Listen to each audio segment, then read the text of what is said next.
ഇപ്പോൾ വിശ്വാസികൾ ഇവിടെ ഒരു കുപ്പി വെള്ളം ഇവിടെ വെച്ചിട്ട് പോകട്ടോ. എന്നിട്ടിത് അവിടെയാണ് പ്രേതത്തിനെ വെച്ചതെന്നാണ് ഇവരെ പോകുന്ന ആൾക്കാരുടെ വിശ്വാസം.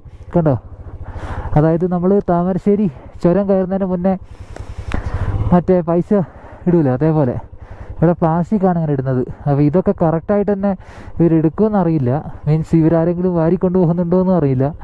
ഇഷ്ടംപോലെ മിനറൽ വാട്ടർ കേട്ടോ, കുപ്പിവെള്ളം കൊടുത്തിട്ടാണ് ഇതിൽ കയറുക. കാരണം അപകടമൊന്നും സംഭവിക്കാണ്ടിരിക്കാൻ വേണ്ടിയിട്ട് കുപ്പിവെള്ളം ഇവിടെ കൊടുത്തിട്ടാണ് മുകളിലേക്ക് കയറുന്നതും ഇറങ്ങുന്നതൊക്കെയാണ് പറയുന്നത്. അപ്പോൾ വിശ്വാസമുള്ളവർ ഇവിടെ കൊടുക്കും, അല്ലാത്തവർ നൈസായിട്ട് പോകും. ഓക്കെ.